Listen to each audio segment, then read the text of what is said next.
The Garden of Eden, our most enduring legend. A story found in one great civilization after another.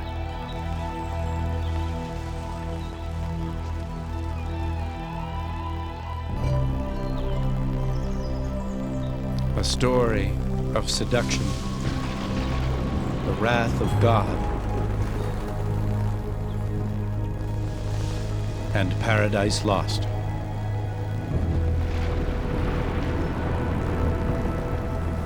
But is it merely a fable? Is there evidence the great stories of the Bible might be true? Was there ever really such a place as Eden?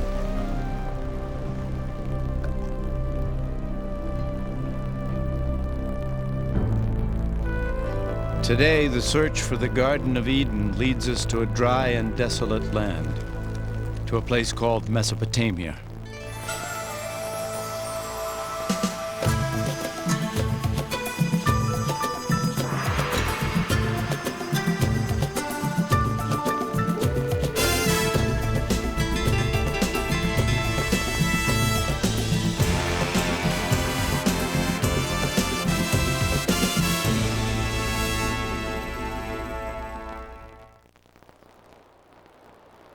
This is the land where the first seeds of human civilization were sown. And it was here that three of the greatest civilizations of the ancient world flourished: Babylon, Assyria, and Sumer. Among their ruins, the faithful have long sought answers to the Bible's most profound mysteries, while archaeologists scoured these lands for the historical foundations of belief. Our quest for Eden is a journey back in time. First to Babylon, the last of these lost civilizations. Then further into the past to the Assyrians, fierce masters of the art of war.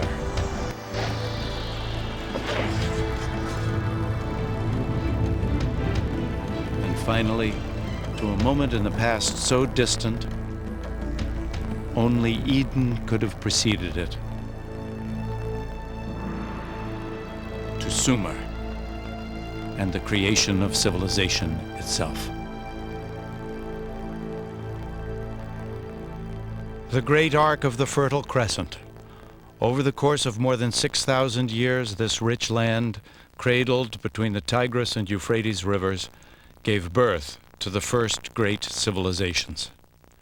The Greeks called it Mesopotamia. We call it Iraq. By peeling back the layers of history here, we can trace the origins of our oldest stories and travel back to the deepest roots of faith. Our journey begins on the western edge of Mesopotamia in Israel.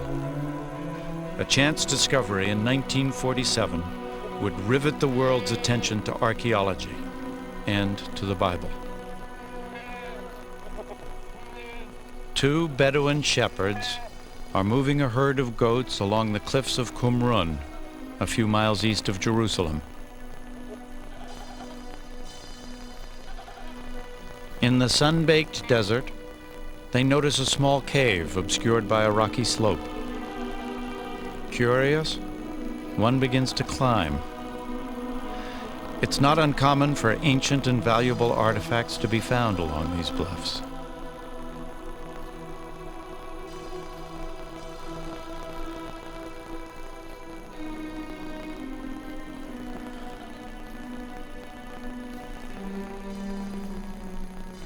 Inside the cave, the shepherd discovers the wreckage of ancient pots, leather scroll fragments, and some papyrus sheets, all untouched since the time of Jesus. These writings by an obscure Jewish sect called the Essenes would come to be known throughout the world as the Dead Sea Scrolls. In surrounding caves, hundreds of ancient scrolls would eventually be unearthed. One of them, would prove to be the earliest known version of the Old Testament, including the crucial first 5 books, known to the Jews as the Torah. The Dead Sea Scrolls instantly became the focus of a tremendous international uproar as scholars and theologians fought over their ownership and their meaning. And the sensation was outstanding. This was described as one of the most outstanding archaeological finds anywhere. So they are very precious to the Jews because they are Jewish. It comes from a very crucial period in Jewish history. They are very precious to the Christians because they are contemporaneous with John the Baptist and Jesus and so on. So they are very informative, but beyond that we have a great emotional attachment to this library. The Bible has always been a book read from 2 points of view, the sacred and the historical. A traditional Torah is always written by hand. The words are read aloud as the scribe writes, so they become a living prayer, and each Torah is considered holy from the moment it is written. But the historical accuracy of the Bible has never been so easily confirmed. It's an effort that continues to this day. Some of the books of the Bible are excellent historical books. As a matter of fact, the earliest historical books that we have. And quite accurate, because we have cross-references from other sources, and they are found to be mostly very precise. So they are very important. The discovery of the Dead Sea Scrolls was the most famous event in biblical archaeology, but it was by no means the first. The urge to explore biblical history has a venerable tradition. It's a search that began in the Holy Land, but would lead to Mesopotamia. Throughout history, crusaders, mystics, and believers have been drawn to sites where the great Bible stories took place. But with the arrival of the 19th century, a new kind of pilgrim sought to fortify their belief in the Bible through the infant science of archaeology. Surely, there could be no greater confirmation of their faith than to prove that biblical history was true. The first aim of the biblical archaeologists was to locate sites mentioned prominently in the biblical narratives and to see if any illustration of those tales could be found. To use the ancient pottery, the ancient city walls, the ancient weapons as illustrations of biblical stories that all of them had been taught from their childhood. Fueled by the excitement of early finds, scholars from all over the world raced to stake out claims in a kind of biblical gold rush.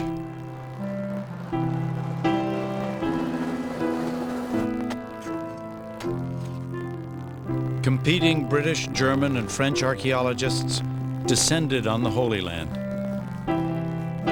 Teams of theological detectives digging for both God and country.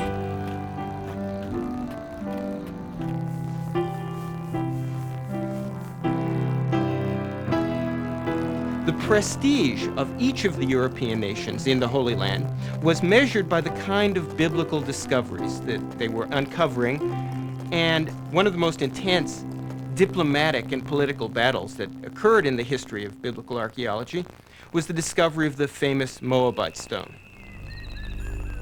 In 1868, deep in the land of Moab, Bedouins of the Bani Hammada tribe stumbled onto a mysterious stone tablet buried in the desert. The tribesmen were no strangers to the antiquities of the area or to their value to Europeans. The first Westerner to hear of the curious black stone was the Reverend Frederick Augustus Klein. He immediately set off through the bandit-infested wasteland, accompanied only by a few Bedouin guides. Klein was a missionary, not an archaeologist. When he first saw the peculiar basalt carving, he felt a rush of excitement, suspecting the black tablet might confirm his deepest-held beliefs.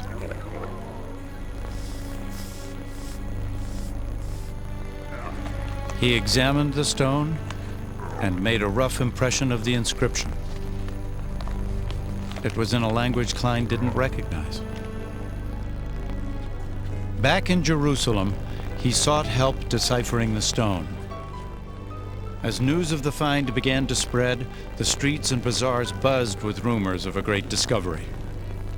The writing on the stone proved to be a Moabite king's account of a battle also described in the Bible. For the first time ever, here was written confirmation, etched in stone, of a story from the Bible. Two sources for the same event. For the faithful, it was the proof they'd been looking for, concrete evidence of the Bible's historical accuracy. Many sought to buy the stone, but the Bedouins had reason to be wary. In the past, they'd been cheated, even robbed by European treasure hunters. Assuming that anything so highly prized by Europeans must contain gold, they dumped the stone into a fire in an attempt to break it apart. As fire heated the stone, they poured water over it, again and again, until finally it exploded. They found no gold, and the stone was destroyed. The first archaeological confirmation of a Bible story, the first corroborating evidence ever found in the Holy Land, was shattered.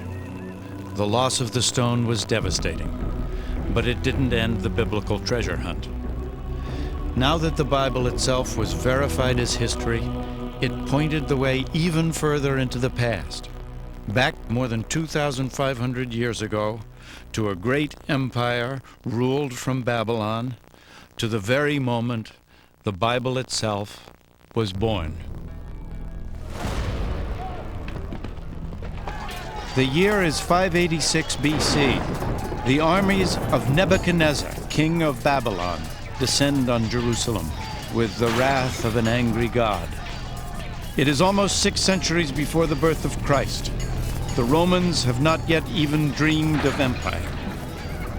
It is a dark chapter in the history of the Jews, while Babylon's fierce star is rising. The Bible describes the Babylonian attack. Homes are pillaged, King Solomon's temple is set ablaze and utterly destroyed. 10,000 Israelite captives, princes, soldiers, artisans, and scribes, all are led to Babylon in chains. The Israelites crossed more than 500 miles of desert, following ancient trade routes across modern-day Jordan, Syria, and Iraq to Babylon. In Psalms 137, the Israelites lament, "By the rivers of Babylon there we sat down and wept when we remembered Zion.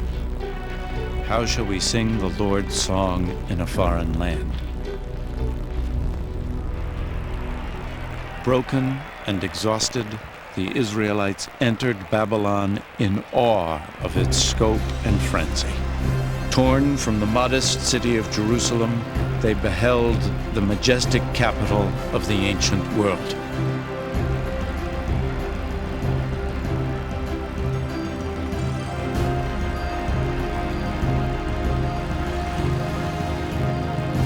But somehow, the Israelites managed to do more than sing the Lord's song in this foreign land. They also wrote it down. If you look at any piece of oral literature and then you write it down, you're formalizing it. You're immediately setting down a text which people can criticize or can say, this is the truth, everything else is wrong. That, I think, is the biggest effect of writing down the Bible or the Old Testament. Today, the reconstructed walls surrounding Babylon are stamped with the name Saddam Hussein. But once the bricks bore another name, King Nebuchadnezzar. This was a land of many gods and pagan idols, an unlikely birthplace for one of the world's most sacred texts.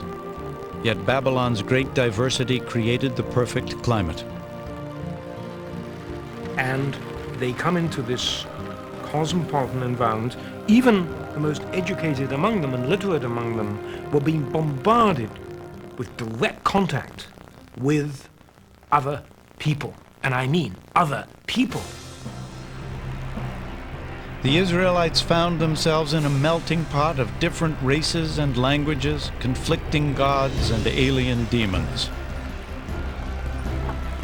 What city is this, the book of Revelation would ask, clothed in purple and scarlet and decked with gold and pearls?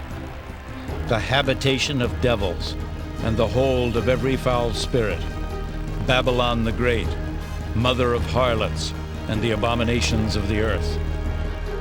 But among all the abominations, even perhaps because of them, this was where the Bible first became a book. Threatened by an overwhelming new culture, Hebrew scribes were desperate to preserve and solidify Jewish identity. Over 3 generations of captivity, the scribes unified Israel's oral tradition, new writings, and sacred texts into a single manuscript. The Bible was born. Fortunately for them, the Babylonians were pretty liberal.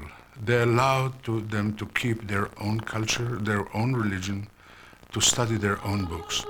This is what preserved the Bible to this very day. But as the books of the Bible came together over the long years of exile, Babylonian culture would profoundly influence the work of the Israelite scribes. These were very literate people, I suspect, many of the people who went into exile. And scribes talked to scribes, and I'm sure that was how a lot of information was transmitted. And the exchange of ideas and knowledge must have been, I would use the word devastating. It must have been mind-blowing. The Bible would eventually reflect stories and traditions from Babylon and even earlier Mesopotamian civilizations. The Israelites couldn't easily ignore Babylon's thriving culture and great monuments. Its temples were among the largest structures in the ancient world. Big public buildings, the ceremonial walkway, the palace of Nebuchadnezzar with its legendary hanging gardens, palm trees, the river.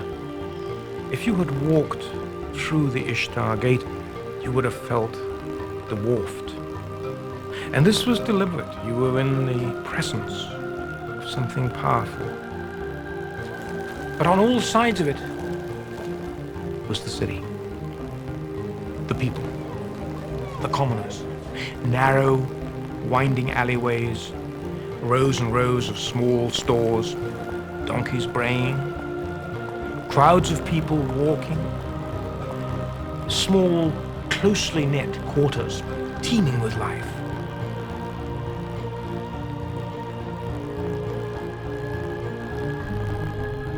And it was here, the Bible tells us, that one of antiquity's most extraordinary monuments soared into the sky, the Tower of Babel. For ages, adventurers and pilgrims hoped that finding the famous tower would prove the truth of Bible stories. One seeker who failed would write, "No man durst go near to the tower, for it is all desert and full of dragons and great serpents, and full of diverse venomous beasts." Medieval travelers claimed they had found the tower, this spiral minaret still standing in northern Iraq.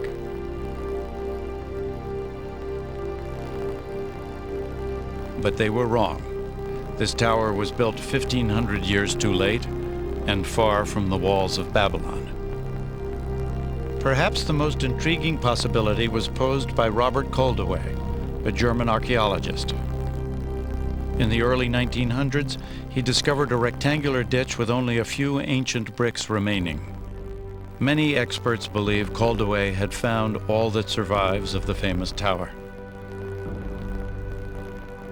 Babylon's great monuments made a strong impression on the biblical scribes. But her most enduring legacy, surviving to this day, is a Babylonian innovation far more impressive still: the rule of law. Babylon was the first civilization on Earth to have a written legal code. The original carved stone is an astonishing relic. Lost for hundreds of years, it would emerge in the late 19th century, a stone engraved with one of the most important legal documents of all time. 1,200 years before the Israelites were taken captive, a Babylonian king had this stone carved with the laws that bear his name, Hammurabi's Code. These writings can be read as precursors to the legal code in Exodus, Leviticus, and Deuteronomy. In societies where knowledge and law is transmitted orally and dealt with orally, precedent is terribly important. But when it got written down, the people who wrote it down had immense power. Hammurabi's Code has influenced nearly every civilization since Babylon. Today, even some of its more primitive methods of judgment survive virtually intact. Hammurabi described a ritual called the ordeal, a painful, even deadly test of guilt or innocence. In some remote Bedouin tribes, the ordeal is still practiced, much as it was in the time of Hammurabi. In this rare footage, a holy man called the Mubashi will judge the accused by examining their tongues after they lick a red-hot iron spoon.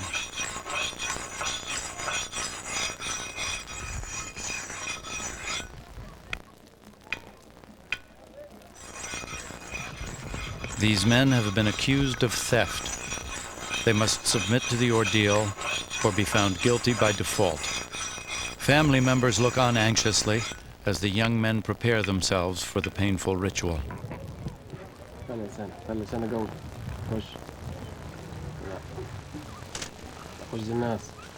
خمس دقائق لله تركينكم بين ايادي الله 5 دقائق لله وز الناس يابا ايوه خش خشه كويس بس املى موقك ميه يا ابني زي ما عمل ده هو Water doesn't ease the pain. It's meant to cleanse and purify the drinker and to ready him for judgment. بتسد حركك ليه يا ابني انت The holy man prays and then examines the singed tongues, seeking a sign from God. Only the Mubashi can divine guilt or innocence, and he alone will determine the men's fate. تركينكم بين ايادي الله انتظار الحكم من عندك انت At last a verdict. One man is found innocent, to the great relief of his family. The other is not as fortunate. Declared guilty, he will be fined for his crime. The ordeal is an intriguing modern-day echo of Hammurabi, but his laws reach even more directly into the present through the Bible. Thou shalt not kill.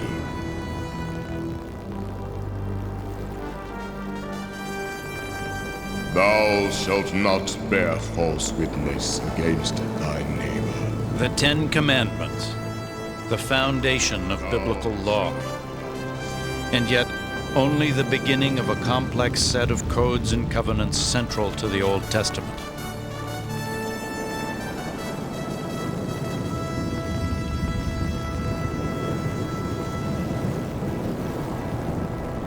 And in these laws, the clear voice of Hammurabi can still be heard. Hammurabi set down laws. He didn't innovate a great deal. He merely set down in writing laws which had operated by precedent for hundreds, if not thousands of years, an eye for an eye, a tooth for a tooth, and principles like this, many of which are still codified in law today. But the Babylon that shaped the Bible and its laws had its roots in an even earlier civilization, one that reached its peak 7 centuries before Christ. It was the brutal empire of Assyria, a place the Bible called a land bathed in blood.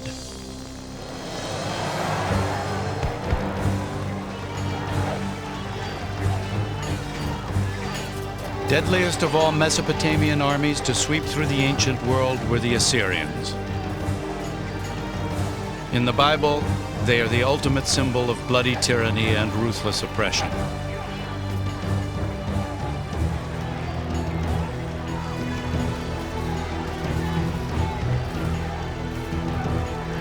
"100 years before Nebuchadnezzar took the Israelites captive in Babylon, the Bible tells us the Assyrian king Sennacherib attacked the lands of the Israelites.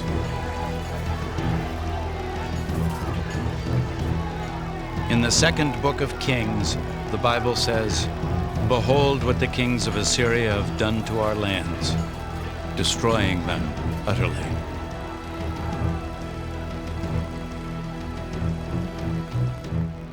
The Assyrians were ruled by despotic kings. They believed in absolute power. Now, absolute power means control, and absolute power almost invariably is kept in power by military efficiency and might. And the Assyrians maintained an enormously powerful and efficient war machine. And on the walls of Assyrian kings' palaces were the chronicles of some of their expeditions, written in vainglorious, grandiloquent terms. The Assyrians, they would take a city, and they would stack up the heads of the leading citizens outside the gate, or they would take the king of the city and flay him alive and nail his skin to the wall, or something like that. But everybody did that. Assyrian power, symbolized by the royal lion hunt, lay in the hands of merciless warrior kings.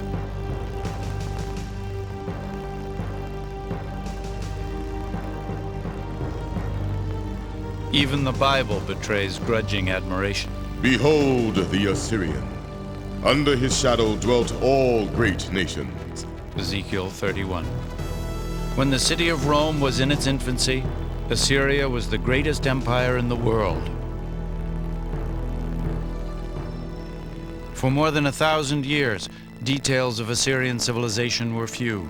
Even its great capital city of Nineveh was unknown to the modern world. Then, in 1852, these desolate ruins were explored by British archaeologist Austen Henry Layard. What Layard found here, in northern Iraq, was nothing less than the royal palace of Nineveh, an unspoiled treasure of Assyrian civilization. Tunneling like a miner through the earth, Layard uncovered great winged bulls and spectacular artistry, hidden from human view for a millennium. The world was stunned and excited by his breakthrough. Nineveh was another biblical city found, yet more confirmation of the Bible's historical accuracy. But the most momentous of Layard's discoveries was the Great Library of Nineveh, an extraordinary collection of 22,000 clay tablets inscribed with the cuneiform writing of the Assyrians. The only direct communication that we have with the people of the ancient world, really, is what they left behind in their writings. We can know from that what they ate, what their medical treatments were, what their family life was like, what their politics was like, how they viewed religion. Details of Assyrian daily life reveal a patriarchal society, a world where commoners, and especially women, had little status. Every Assyrian woman, once in her early life, before marriage, would go to the temple of Ishtar, and she would sit on the steps, and she would wait there until some man came along and dropped a coin on the hem of her dress, and then she would go inside with him and do her thing, and that was it. Yet in this despotic world, there was a kind of justice. In marriage, even a wife had certain rights. A woman could specify in her marriage contract that her husband would have no other wives. She might specify that he could have all the prostitutes he wanted, but no other wives. But if ordinary women had only limited status, recent discoveries reveal Assyrian queens enjoyed great privilege. In 1989, the ancient palace of Nimrud in northern Iraq set the stage for a startling find. Experts called it the most significant discovery since King Tut's tomb, the treasure of Nimrud. While we were cleaning some of the rooms, we discovered that there are some indications for a vaulting underneath the floor. We took everything out and we tried to sort it, and we discovered that we have here the bodies of at least 2 queens. Solid gold bracelets still adorned their bones. A royal treasure, entombed more than 2,000 years ago. This remarkable footage, shot by Iraqi archaeologists, is an exclusive record of their extraordinary discoveries. For the very first time, the tomb of an Assyrian queen had been uncovered intact. The royal sepulchre still displayed a curse to protect its occupants. Should anyone break open the seal and remove me from my tomb, let his spirit roam in thirst under the bitter rays of the sun, and may the great gods of the underworld inflict his corpse and ghost with eternal restlessness. Ignoring the curse, archaeologists excavated more than 125 pounds of beautifully crafted jewelry, crystal goblets, and exquisite carvings. The ancient Assyrians were master goldsmiths and artisans. But the value of this treasure far exceeds its worth in gold. In death, Assyrian queens were lavished with riches. But in life, it was her kings who forged history, kings with a taste for empire. In the year 701 BC, King Sennacherib and his army struck out across the desert toward the Mediterranean Sea. The bold Assyrians were determined to conquer all that lay in their path. The cities of Judah, including Jerusalem, and its rebellious king, Hezekiah. Fortress after fortress fell to the Assyrians, but it was the city of Lachish whose brutal destruction is best recorded in the historical record and in the Bible. The siege of Lachish is a beautiful example of how an Assyrian army descended on a city, surrounded it, besieged it, reduced it, and took away its inhabitants to slavery, those that were not executed, men, women, and children.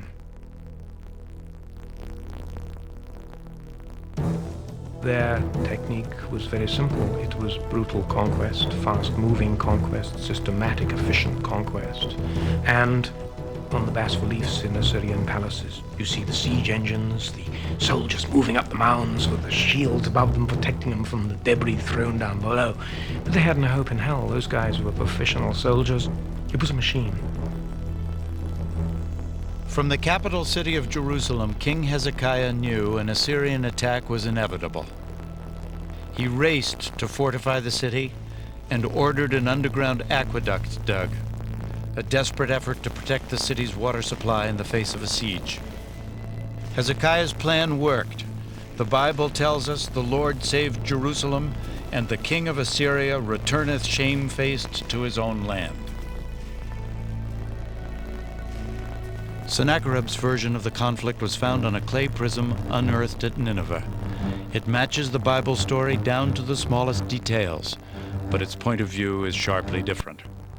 But as for Hezekiah the Jew, who did not bow down in submission to my yoke, 46 of his strong-walled towns I besieged and conquered. The awful splendor of my lordship overwhelmed him. Stories are told from different angles, but they are in agreement. If you'll have to tell about what happened today and I'll have to tell, we'll tell different stories. We have the story of Sennacherib invading to this country. Each tells basically about the same historical event with absolutely no contradictions. No contradictions but one, the result. In Sennacherib's version, Hezekiah is shut up in Jerusalem like a caged bird. But in the Bible, the Assyrian armies are held back by Jerusalem's walls. It is perhaps the earliest example of spin doctors at work. The God of the Israelites has the last word. I will break the Assyrian in my land, the Bible says, for through the voice of the Lord shall the Assyrian be beaten down. Isaiah chapter 6. And the Bible tells us God does destroy Nineveh, throne of the great Assyrian kings. It wasn't the first such annihilation. Long before, the Almighty had laid waste an entire civilization. There is not a single mention of their name in the Bible, but they were called Sumer, and they told the story of a great flood.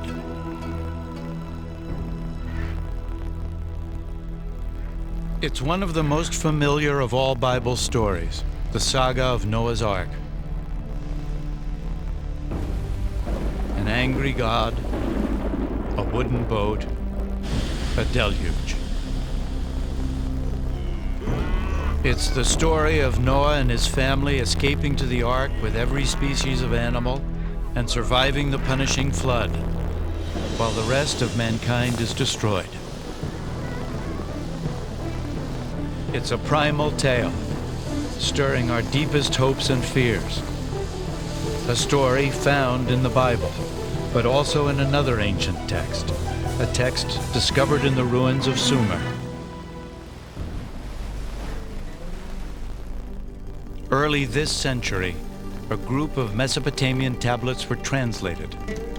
They revealed the earliest known legend of a cataclysmic flood. The world's very first written epic, it is the story of the mythic king Gilgamesh. His tale of a great flood predates the Bibles by at least 2,000 years. For 7 days and 7 nights, the flood had swept over the land, and the huge boat had been tossed about by the storms. The boat then runs aground on a mountain. He sends out birds, which is the story which has an eerie similarity to the story of the biblical flood. It's a wonderful story. More than 5,000 years ago, the story of the Great Flood was first told here, in the ancient cities of Sumer, Uruk, Eridu, and Ur. In Sumer, we find the first of almost everything that makes us civilized. They invented the wheel, government, and gardening. Sumer, the first civilization on Earth. In a land without stone, they devised mud bricks, like those still made and used today. And from these simple building blocks, they erected the first great monuments called ziggurats, towering temples soaring hundreds of feet into the air. The Sumerians invented the 60-second minute and even the troubled teenager. Where did you go? I didn't go anywhere. If you didn't go anywhere, why do you idle about?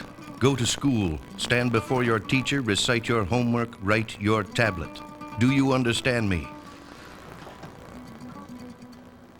We know about the Sumerians, their startling innovations, and their everyday lives, thanks to their most impressive invention, writing. We know their ancient legends and their intimate secrets because someone wrote them down. It was something no one had ever done before. It's a window, but it's a window that's composed of many panes, some of which we can see through and some of which we can't. We lack much more than we have. So while what we have is spectacular in some cases, we always have to bear in mind that there are parts of the daily lives of people that we can never see and which we may never see because they're people that those writing the tablets didn't care about. 5,000 years ago, someone etched their stories into clay, providing us with a glimpse of the world in the first blush of civilization. As a people, the Sumerians were in some ways much like ourselves. They are concerned about meeting other people and drinking beer and so on. And there are several collections of poems which relate the preparations of a woman for her lover and how she dresses and waits for her lover to come. The center of Sumerian civilization was the lost city of Ur, once thought to be the birthplace of Abraham, first of the Bible's patriarchs. It is the epitome of the biblical city in archaeological terms because it was the site of one of the most famous archaeological digs ever carried out in the 1920s and 30s by a remarkable British archaeologist called Leonard Woolley. A British archaeologist once described archaeology as the science of rubbish, which is so true. But give me the archaeologist who can make the stones and the bones and the bricks and the pots come alive. Leonard Woolley was like that. He would take people on a tour of a small quarter of Ur of the Chaldees where the house foundations were exposed. And as you walked through, he would talk about the lives of the people who lived in these houses, talk about the ovens, the sills, the low ceilings, the furniture. And Ur, in Woolley's hands, came alive.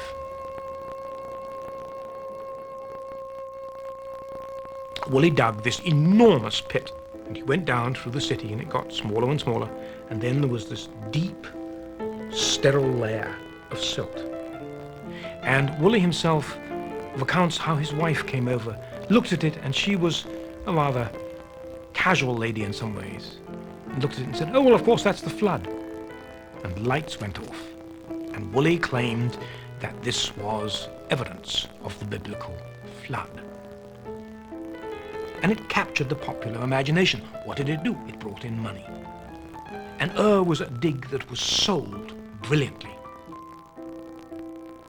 Speculation about the biblical flood caused a sensation. Even without solid proof, it was as if science and the Bible had united in the bleak desert of southern Iraq. Woolley would eventually unearth an indisputable treasure, a discovery that provided extraordinary insight into this earliest of civilizations, the royal tombs of Ur. Digging in the thick mud, Woolley uncovered 74 carefully arranged skeletons, all entombed at the same time. The burial told the shocking story of a king's final journey into the afterlife, and of those who accompanied him. And from this, he developed a remarkable story of a pre-dynastic royal funeral. And his story went something like this. First, they dug this big pit with a ramp up one side.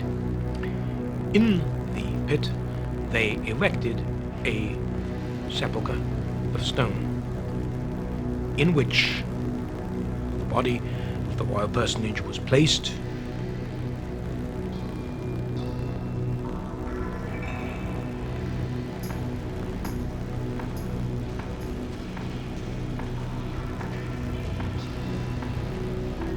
Then the entire court filed into the pit.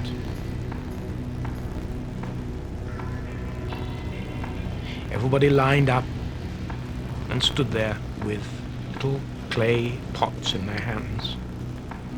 And then at a signal, they all drank poison.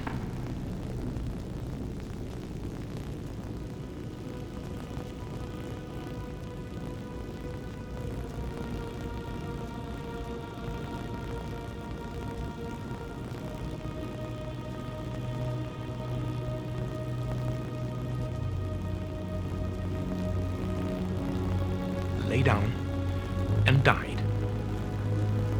So the prince went to his grave accompanied by all his retainers.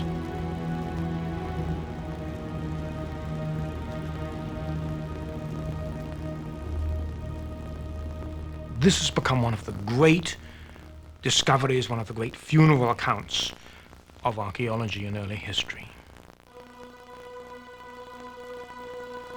The discovery of the grave pits at Ur was a triumph of archaeology, revealing ancient secrets of the first civilization. But science alone can take us only so far. Where the trail ends, the Epic of Gilgamesh provides the final, tantalizing clues. Clues leading us back to a garden and a place some call paradise.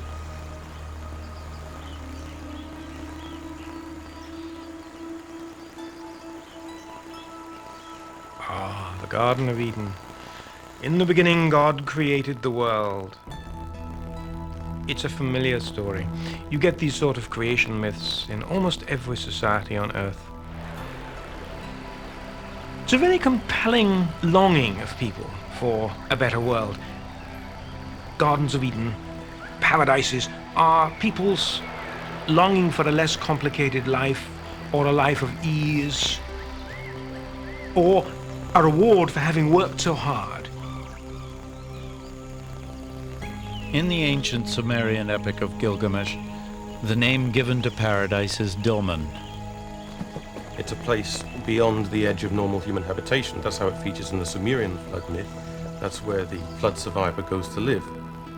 And there are other myths which feature Dilmun as a place where everything was perfect. Dilmun figures in Mesopotamian legend as a sort of Garden of Eden, as a sort of paradise, a place of verdant green and abundant water and cool winds and breezes. It is a place of wonder, a perfect place. Yet it is also home to a serpent. In the ancient epic, the snake steals away the flower that bestows immortality. And so, like Adam, Gilgamesh must leave the garden and die. The idea of paradise seems universal. But what is it based on? Was there ever really such a place? The clues point to an enchanted, yet very real location. 400 miles south of the ancient Sumerian city of Ur lies the island of Bahrain, a pivotal marketplace on the trade routes across the arid deserts and salt seas of Mesopotamia.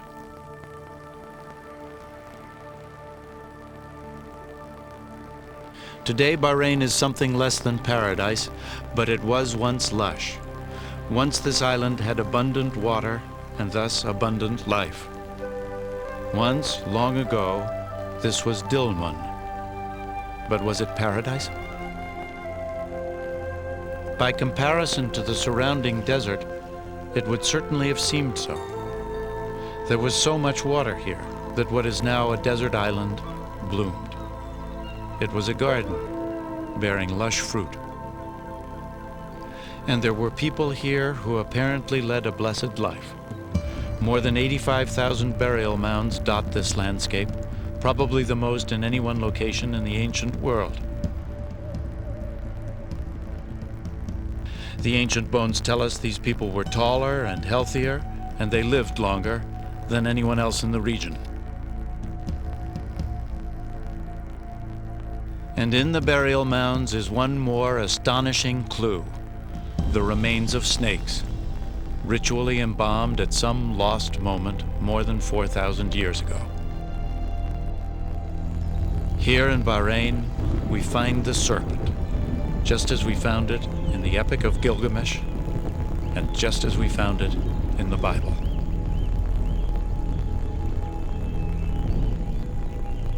Our journey back in time has crossed the lands where the Babylonians, the Assyrians, and the ancient Sumerians once walked the earth.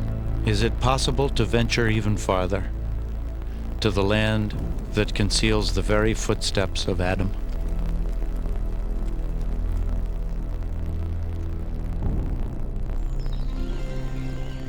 Here faith and reason must part company. We now know there was once an island garden in Mesopotamia. We may choose to believe it was paradise.